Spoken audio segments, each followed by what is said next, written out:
राजनीति के किरदार। नमस्कार, पॉलिटिक्स वाला के राजनीति के किरदार शो में आपका स्वागत। मैं हूं प्रकाश हिंदुस्तानी। राजनीति के किरदार की आज 12वीं कड़ी है और आज हम बात करेंगे एक ऐसी शख्सियत के बारे में जिसने क्रिकेट के खेल में राजनीति शुरू कर दी और राजनीति में वो क्रिकेट का खेल खेलता रहा। वैसे तो कहते हैं कि भारत एक राजनीति प्रधान देश है। यहाँ राजनीति में तो राजनीति होती ही है, हर जगह राजनीति है और राजनीति से बढ़कर राजनीति क्रिकेट में है, इस बात से भी लोग इनकार नहीं करते। दरअसल क्रिकेट एक ऐसी चीज़ है जिसने इस देश को, एक एक व्यक्ति को प्रभावित कर रखा है। हमारे देश में क्रिकेट की ही राजनीति है कि 20,000 करोड़ का मुनाफा कमाने वाले बीसीसीआई को कोई जीएसटी या इनकम टैक्स नहीं देना पड़ता, वो एनजीओ है। लेकिन 10 रुपये की पेंसिल खरीदने वाले एक विद्यार्थी के माता पिता को जीएसटी देना पड़ता है क्योंकि वो लग्जरी है इस देश में। तो क्रिकेट इस देश में जिस तरह से फैलाया गया है, ये कोई कम बात नहीं है। आज हम बात करने वाले हैं राजनीति के किरदार में, कैसे राजनीतिज्ञ की जो राजनीति छोड़ चुका है और अब क्रिकेट में आ गया और क्रिकेट में राजनीति कर रहा है। और जी हाँ, उसका नाम है, आप समझ ही चुके होंगे उसका नाम क्या है। वही व्यक्ति है जिसने क्रिकेट की मूल भावना को कहाँ से कहाँ पहुँचा दिया। वही व्यक्ति है जिसने जय शाह के साथ मिलकर कई खिलाड़ियों को मैदान से सड़क पर ला दिया। वो व्यक्ति का नाम है गौतम गंभीर। बीजेपी से सांसद भी रहे हैं और सांसदी रहते हुए कुछ कर नहीं पाए तो कहा कि अमित शाह जी, नरेंद्र मोदी जी, नड्डा जी, मैं क्रिकेट में समय नहीं दे पा रहा हूँ, इसलिए मुझे अगली बार टिकट न दिया जाए। और 2024 में उन्हें टिकट नहीं मिला और जय शाह के साथ आकर उन्होंने बीसीसीआई में अपनी राजनीतिक पारी खेलना शुरू किया और पारी ऐसी खेली कि रोहित शर्मा और विराट कोहली को निपटा दिया। अब खेल में इतनी पार्टीबाजी कर रहे हैं, ठीक है क्या? मेरे ख्याल से ठीक नहीं है, क्योंकि क्रिकेट है रोमांच का खेल, उत्साह का खेल। इसमें रणनीति है, इसमें जीवन का दर्शन है, इसमें सांस्कृतिक प्रभाव है, इसमें अनिश्चितता है, इसमें लीडरशिप की ट्रेनिंग है। और क्रिकेट का मतलब है अपनी गलतियों से सीखना और नया रोमांच पैदा करना। क्रिकेट के बारे में लोग कहते हैं कि क्रिकेट कई लोगों के लिए जुनून रहा है, कई लोगों के लिए एक ऐसा खेल रहा जो विनम्र बनाता रहा, कई लोगों के लिए ज़िंदगी के दर्शन है, तो कई लोगों के लिए ये एक शिक्षा का माध्यम है। कहते हैं कि इसमें हार या जीत मायने नहीं करती, जो बात मायने रखती है वो बात यह है कि आपने क्या सीखा। क्रिकेट वो खेल है जिसमें आपका दिल रोमांच से हर सेकंड धड़कता है और अगर क्रिकेट का फैसला आखिरी बॉल पर होना हो तब तो कहना ही क्या। क्रिकेट के बारे में बहुत सारे लोगों ने बहुत सारी बातें कही है। सौरव गांगुली ने एक बार कहा था कि क्रिकेट में दिमाग और दिल दोनों की ज़रूरत होती है। क्रिकेट केवल दिमाग या दिल से नहीं खेला जाता, दोनों चाहिए। आप देखिए 1980 से 1990 के दशक में जब भारतीय टीम के चयन में पक्षपात के आरोप लगे, यह कहा गया कि मराठी भाषिक खिलाड़ियों को बहुत ले लिया, आधी टीम मराठी भाषियों की होती थी। अब वैसा नहीं है। जब मोहिंदर अमरनाथ बीसीसीआई के सामने पहुंचे तो एक बार उन्होंने ये तक कह दिया था कि बीसीसीआई मूर्खों का ग्रुप है। और उसके बाद कई सारे विवाद, हर बार विवाद, क्रिकेट मतलब विवाद, राजनीति मतलब विवाद, ये हम देखते आए हैं। गांगुली के प्रकरण को ही लीजिए। ग्रेग चैपल जो कोच थे, उनसे उनका गंभीर विवाद हुआ और फिर जो राजनीति हुई, चैपल ने कहा कि गांगुली अनुशासनहीन है, टीम के लिए हानिकारक है, न जाने क्या क्या कहा। और फिर जय शाह 2019 में जब बीसीसीआई में आए, सचिव बनकर आए, तब राजनीति अलग ही हो गई और 2024 में तो जय शाह आईसीसी के चेयरमैन बन गए। यानी राजनीति शीर्ष पर थी। भारत के गृह मंत्री का बेटा आईसीसी का चेयरमैन। आईसीसी जो दुनिया के सबसे धनी क्रिकेट संगठनों में है और बीसीसीआई जिसका आईसीसी पर होल्ड है, वो क्या है आप जानते ही। हालांकि जय शाह 2015 में ही जुड़े थे क्रिकेट से, गुजरात के क्रिकेट एसोसिएशन से जुड़े और बाद में वो बीसीसीआई में आए और अब आईसीसी में चले गए। आईपीएल में फ्रेंचाइजी और खिलाड़ी लॉबिंग को लेकर भी बहुत राजनीति होती है, किसको फ्रेंचाइजी दी जा रही है, क्यों दी जा रही है और किन खिलाड़ियों के लिए लॉबिंग हो रही है। देखिए 2013 में ही श्रीसंत और अन्य खिलाड़ियों पर स्पॉट फिक्सिंग का आरोप भी लगा था। फ्रेंचाइजी मालिकों ने सट्टेबाजों से साठगांठ की है, ये आरोप भी लगा। अंतर्राष्ट्रीय क्रिकेट बोर्ड के दबाव में भारत और पाकिस्तान के बीच मैच भी हुए और बहुत सारे विवाद हुए। कई खिलाड़ियों को संन्यास लेने के लिए दबाव डाला गया कि जाओ भैया बहुत हो गया।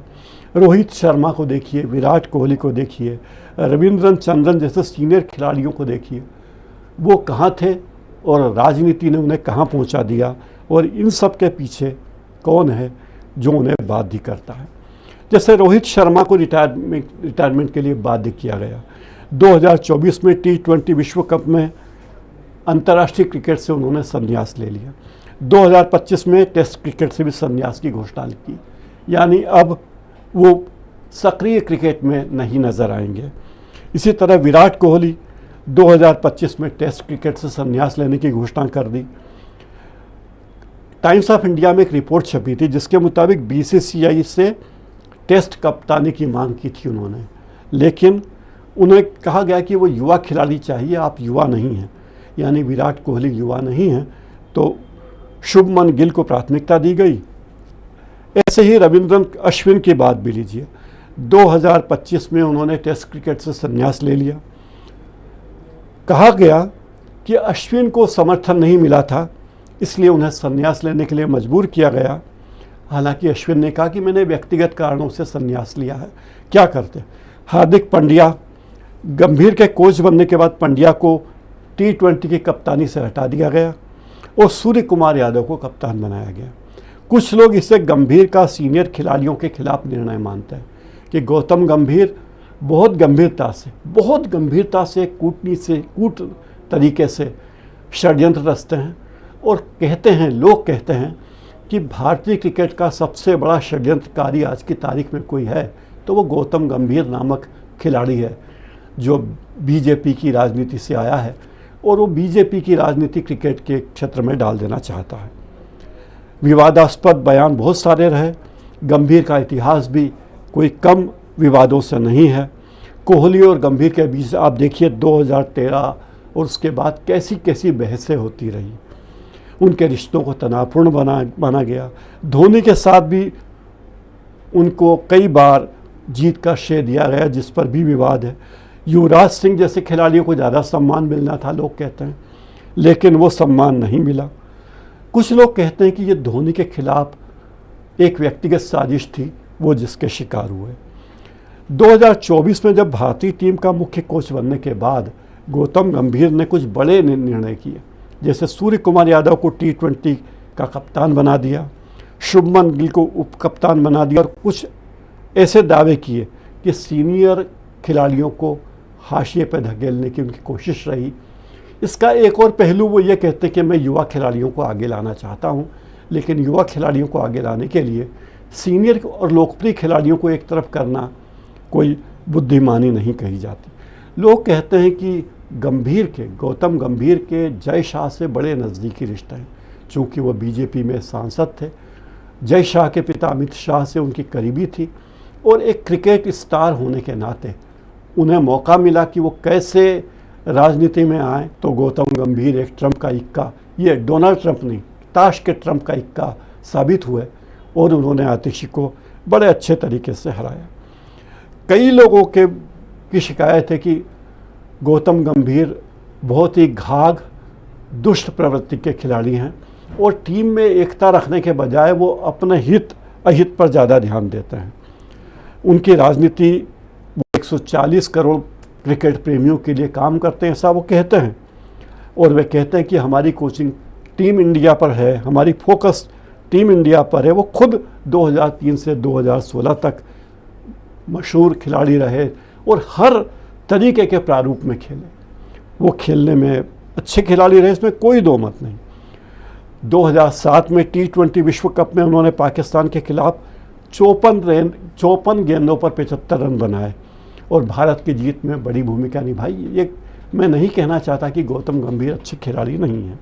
2011 के वनडे की बात करें, फाइनल में श्रीलंका के खिलाफ 122 गेंदों पर 97 रन बनाए और भारत को विश्व चैंपियन बनाने में उनका योगदान बड़ा अहम रहा। लगातार 5 टेस्ट मैचों में शतक बनाने वाले एकमात्र भारतीय खिलाड़ी हैं गौतम गंभीर और विश्व के 4 प्रमुख क्रिकेटरों में से हैं, कोई इसमें दो मत नहीं। उन्होंने 4 टेस्ट सीरीज में 300 से ज़्यादा रन बनाए और ऐसे इकलौते भारतीय बल्लेबाज बने, ये भी बहुत बड़ी बात है। और आईपीएल में कोलकाता नाइट राइडर्स को 2012 और 2014 में गौतम गंभीर की कप्तानी में ही चैंपियनशिप ट्रॉफी मिली। उन्होंने बहुत खेले, बहुत 58 मैच खेले, आंकड़े तो बहुत लंबे चौड़े हैं। 4154 रन बनाए, औसत 41.95 और 9 शतक बनाए। वनडे में उन्होंने 147 मैच खेले, 5238 रन बनाए। T20 अंतर्राष्ट्रीय में 47 मैच खेले। बहुत अच्छे खिलाड़ी, इसमें कोई दो मत नहीं। लेकिन अच्छा खिलाड़ी अच्छा प्रशिक्षक हो, अच्छा कोच हो, यह ज़रूरी नहीं है। कोई अच्छा पढ़ाने वाला टीचर चुनाव लड़ ले तो अच्छा सरपंच बन जाएगा या अच्छा विधायक बन जाएगा, इसकी कोई गारंटी नहीं। गौतम गंभीर बड़ी आक्रामक क्रिकेट खेलते थे, उनकी लीडरशिप भी आक्रामक रही। लेकिन क्रिकेट वो खेले जहां आक्रामकता हमेशा काम नहीं करती। कभी कभी आपको शालीन होकर, शांत होकर, धीरज से खेलना पड़ता है। 2019 में वे जब भारतीय राजनीति में आए तो उन्होंने कहा कि मैं प्रधानमंत्री नरेंद्र मोदी के विजन से बहुत प्रभावित हूँ और वो तो बहुत ही महान हैं। और पूर्वी दिल्ली से उन्होंने लोकसभा का चुनाव लड़ा और कांग्रेस के नेता को बड़े अच्छे वोटों से हराया। राजनीति छोड़ने का फैसला उन्होंने मार्च 2024 में किया था, जब उन्होंने बीजेपी के अध्यक्ष जेपी नड्डा से गुजारिश की थी कि साहब मैं अब और राजनीति नहीं करना चाहता, मुझे राजनीति की जिम्मेदारियों से मुक्त कर दीजिए क्योंकि मैं क्रिकेट पर ध्यान देना चाहता हूँ। तब किसी को अंदाज़ नहीं था कि जय शाह से उनकी क्या घुट रही है और वे भारतीय क्रिकेट में क्या क्या करने वाले हैं। जय शाह की से उनके दोस्ती को लेकर बहुत सारे किस्से हैं, पर किस्से कहानियों पर हम न जाएं, तथ्यों पर बात करें तो ज़्यादा अच्छा होता है। कई लोग तो ये भी कहते हैं कि गौतम गंभीर भारतीय क्रिकेट टीम के कोच इसलिए बने क्योंकि जय शाह की कृपा उन पर थी। दोनों बीजेपी के खासम खास थे तो इसका फ़ायदा उन्हें मिला। और भारतीय क्रिकेट के कोच को कितनी सुविधाएं मिलती है, कितना पैसा मिलता है, उसका जलवा और क्या माहौल रहता है, ये तो बात सब जानते ही हैं। उनके पैसों की बात मैं नहीं करता, कितने पैसे मिलते हैं घोषित तौर पर और वैसे भी। गौतम गंभीर के बारे में यह है कि क्रिकेट मैच के दौरान ड्रेसिंग रूम में जो मिच मिच किचकिच मस्ती है उसमें वो बड़े अव्वल रहते हैं। लोग कहते हैं कि गौतम गंभीर के कारण ही ये सारी किचकिच होती है। एक प्रतिभाशाली क्रिकेटर और प्रतिभाशाली कोच रहे हैं वो, लेकिन राजनीति जिस तरह से कर रहे हैं, क्रिकेट में राजनीति कर रहे हैं, ये क्रिकेट को आगे ले जाने वाली बात नहीं है। क्रिकेट वो खेल है जिसमें भारत दुनिया के प्रमुख देशों में है और अब क्रिकेट को ओलंपिक में भी शामिल किया गया है अगले ओलंपिक से, तो अलग अलग फॉर्मेट में कुछ क्रिकेट शामिल होगा। ऐसे में जय शाह की भूमिका तो बड़ी ही है, गौतम गंभीर जैसे लोगों की भूमिका भी बड़ी है, लेकिन सवाल यही है क्या वे गंभीरता से क्रिकेट को बढ़ावा देंगे, क्या वे गंभीरता से क्रिकेट के लिए काम करेंगे या अपनी राजनीति घुसेड़ेंगे और उन सीनियर खिलाड़ियों को नीचा दिखाने की कोशिश करेंगे जो कभी गौतम गंभीर की राह में रुकावट थे। गौतम गंभीर के प्रति हमारी कोई दुर्भावना नहीं है, क्रिकेट मैच के प्रति भी कोई दुर्भावना नहीं है, लेकिन हम चाहते हैं कि देश में राजनीति राजनीति की तरह हो और क्रिकेट क्रिकेट की तरह। राजनीति तो राजनीति की तरह हो ही रही है, लेकिन क्रिकेट क्रिकेट की तरह हो, ये भी हमारी कोशिश है, हमारी इच्छा मंशा यही है। पॉलिटिक्स वाला के राजनीति के किरदार शो की 12वीं कड़ी में इतना ही। आपको ये कार्यक्रम कैसा लगा हमें ज़रूर लिखिए, कमेंट बॉक्स में ज़रूर बताइए कि हमारा कार्यक्रम कैसा रहा और इस चैनल का लाइक बटन दबा दीजिए और बेल आइकन भी दबा दीजिए ताकि आने वाले कार्यक्रमों की सूचना आपको मिलती रह सके। बहुत बहुत धन्यवाद। नमस्कार।